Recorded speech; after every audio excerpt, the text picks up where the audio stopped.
Kudos to you and thanks for watching.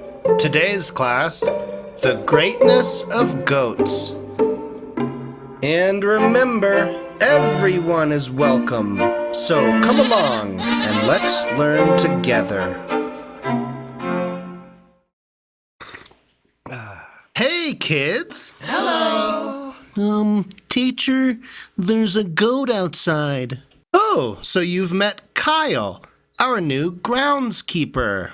What's a groundskeeper? A groundskeeper keeps the grounds of the school nicely trimmed and neat. Kyle does it by eating all the tall grass and weeds. Why not get a lawnmower? Well, Kyle's not really good at operating machinery. He prefers to use his teeth. No, I mean, why not hire a person to do it? Then you don't have to have a dumb, dirty goat around. Dougie! That's not a nice thing to say about groundskeeper Kyle. Yeah, but who cares? He's just a stupid, smelly goat. Dougie! Do not disrespect goats. Don't you remember my classroom rules? Rule 1, be kind to each other. Rule 2, be kind to yourself. Rule 3, be kind to the teacher. And all the teacher's stuff. Rule 4, take a break if you need one. But never give up. Yes, rules 1 through 4 are very important rules. But you forgot the most important rule. Rule 0. Be kind to goats. What? Huh? What's so great about goats? They're not just great, they're the greatest of all time. Why do you think they're called goats? Goats are the most wonderful, marvelous, and special species that ever existed. And any disrespect towards goats will not be tolerated in this classroom. Not today, not ever. Do I make myself clear? But why are goats so great? I'll tell you why, with a story. This story took place over 1,000 years ago in what's today called Ethiopia. It's the story of Kaldi the Goatherd. What's a goat herd? A goat herd takes care of a goat herd. A group of goats is called a herd, a goat herd. And taking care of a herd of goats is called goat herding. So, a goat herds? Goat herds? You heard right. Herding herds of goats is just about the most important job in the world.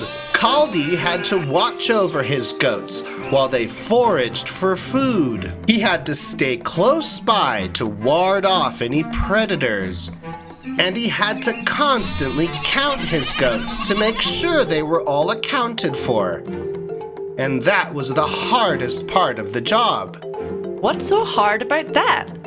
Well, have you ever tried counting goats and staying awake? I like to count sheep when I have trouble sleeping. That's right, because counting sheep makes it difficult to stay awake. But counting goats is even worse. So Kaldi had a very hard time staying awake and alert to watch over his precious goats.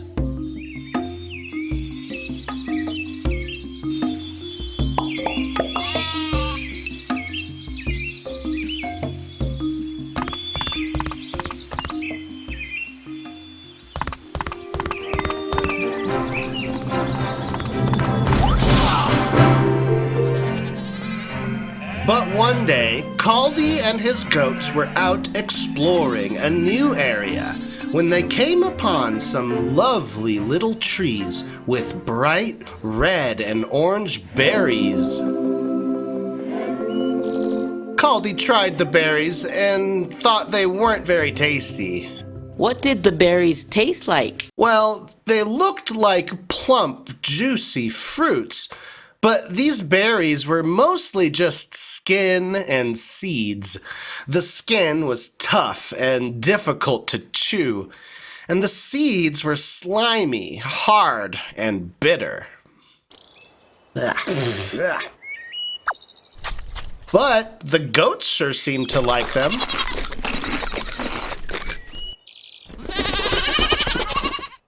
They continued walking, but after a little while, Kaldi noticed his goats acting a bit differently. Differently how? Well, they weren't just walking around as usual. They were dancing. Dancing? Dancing goats! The mysterious red berries seemed to give the goats an extra spark of energy. They were dancing and prancing, rollicking and frolicking, and Kaldi was intrigued. So he decided to take a second look at the red berries, and he ate a big handful of them. It wasn't pleasant, but after a little while, Kaldi felt a spring in his step. His energy perked up, and pretty soon, Kaldi was dancing too.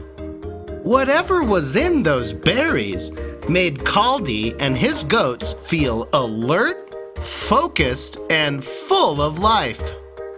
Kaldi thought they would be the perfect thing to have for breakfast, if only they tasted a bit better. So he told everyone he knew about the berries, and people started to experiment with them. Eventually, they figured out that when they took out the seeds from the berries and dried them, roasted them over the fire, ground them into little pieces, and steeped them in hot water, they had created... What? Ambrosia. The nectar of the gods! Huh? I'm talking about coffee!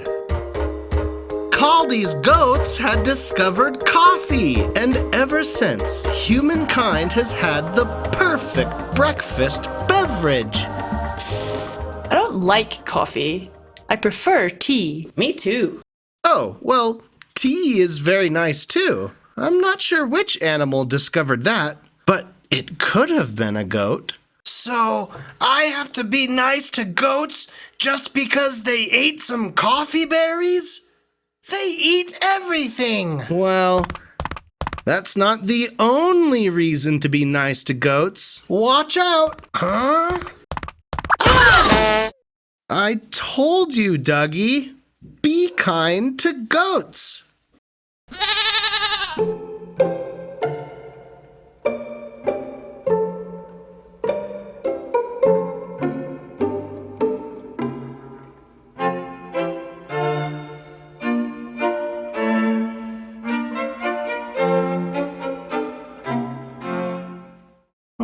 Teacher, you said coffee is a breakfast beverage, but it's 12:30. Haven't you already had breakfast? Yes, I have, but coffee's also a great beverage for after lunch, or before lunch, or between lunch and dinner. Before dinner is good too. Ooh, but an after dinner coffee is very nice. You know, coffee is also a great pre-breakfast beverage. You see, I have a cup before I make breakfast, because I can't tell a cereal box from a litter box before I've had my coffee. So then after breakfast, I make another fresh pot, and that's for the rest of the morning. And